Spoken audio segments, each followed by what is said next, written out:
makers. Today we're going to check out this new tool I just got for Christmas, and it's the We Are Memory Keepers frame punch board. And I just thought I would take it out of the package and see if we can do some of these frames. I watched a video once on YouTube just to get the general idea of how this works.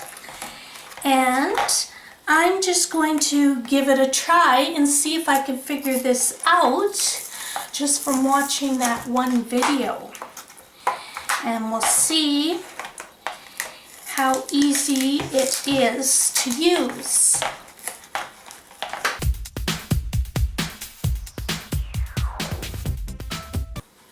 So we're supposed to be able to do little frames like that. It looks like up to 12-inch frames, so we're going to give it a try.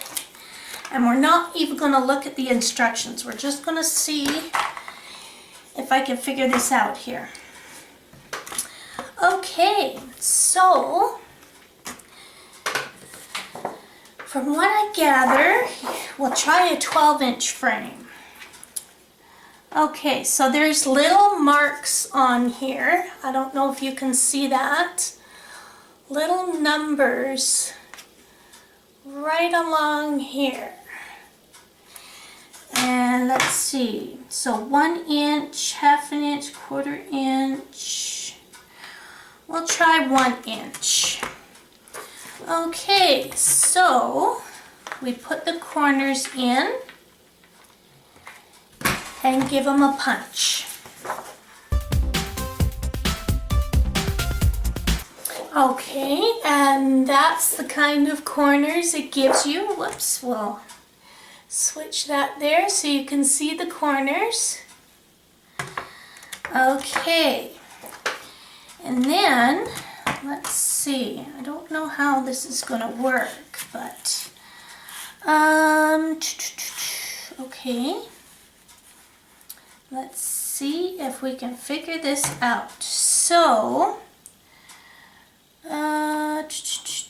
okay, so from what I gather, this comes out, and we don't put, there's a little blade in this holder, and a little notch. That little notch goes in the groove here on the ruler, and you don't want to start the blade off here because you'll be cutting off part of your frame. You want to put it in the open area of the little corner you cut out. So we'll do that, and then you just cut across to the end and open it up. And then I think for the 12-inch we could flip it over. Let's see here if this works. Okay, so it cut the whole end there, if you can see. Cut all across there. So you do that for each side.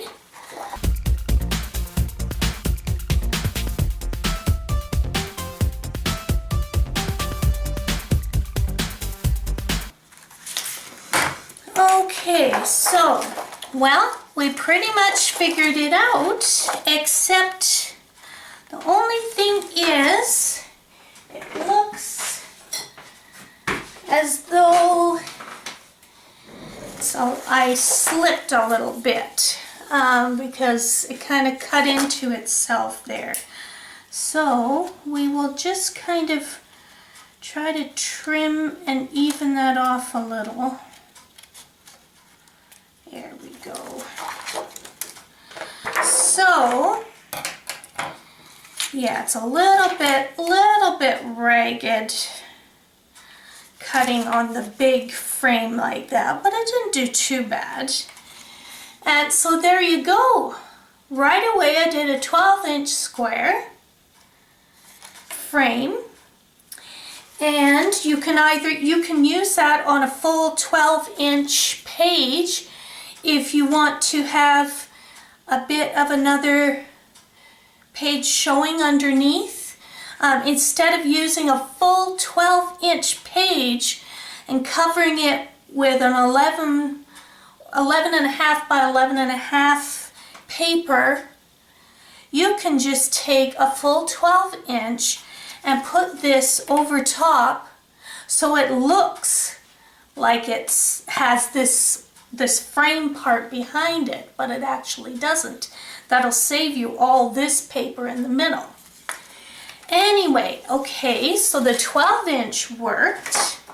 Not too bad, a little rough on one side there, but it cuts out this really cool looking frame, like a mat, a photo mat or a page mat, whatever.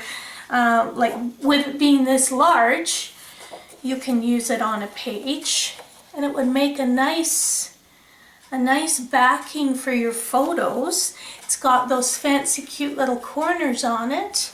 That'll look great. So you can actually use the frame portion and the inner portion. So right now we're going to cut our paper down to 6 by 6. We're going to try a little 6 by 6 frame.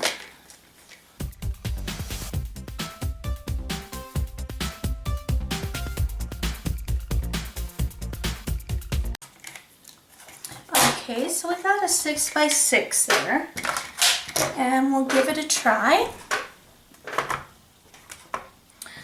Okay, let's see, how about we do a 1/2 inch frame?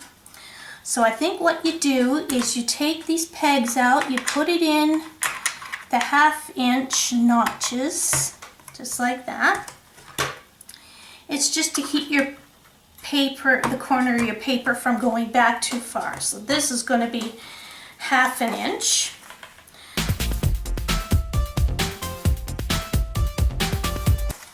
Okay, then we're going to do the, okay, we have to move this too down to 1/2 inch so that it matches. Okay, so then we want to put that little notch in the groove again and put it in the blank area so you don't cut your frame off, and then just slide it across to the other blank area there. Okay, and then you just do all 4 areas.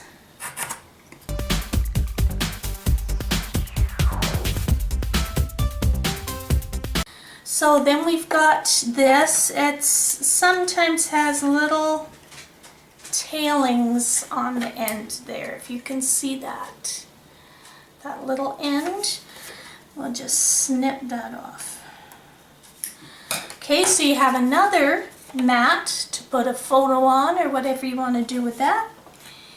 And then you've got your 6-inch frame. I did cut in a little bit there, so I guess this takes a little bit of practice, but not bad. Nice quick frame. Okay, so we're going to try a 2.5 by 3.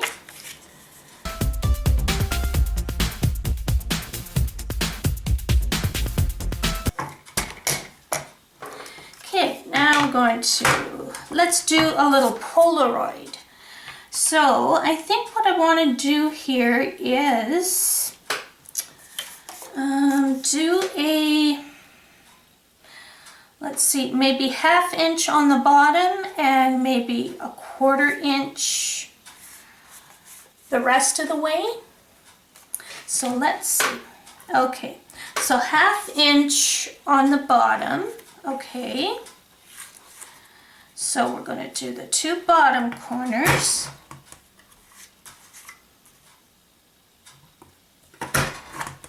Okay, then the other 2 corners we're going to do a 1/4 inch. Okay, so we'll just move the pegs again. and do the other two corners. Okay.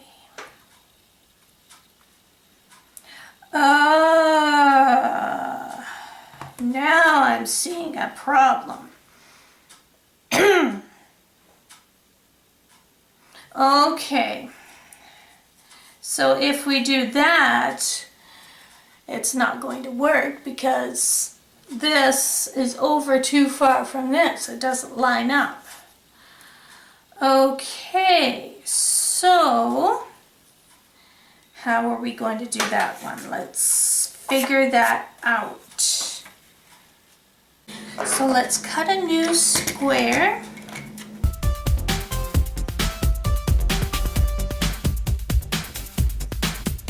Okay. And this time I decided that I'm going to want a little bit bigger of a Polaroid look to it. So let's see. We're going to have the top two corners. We want to be, let's see, we want to be 1/4 of an inch. So let's do that.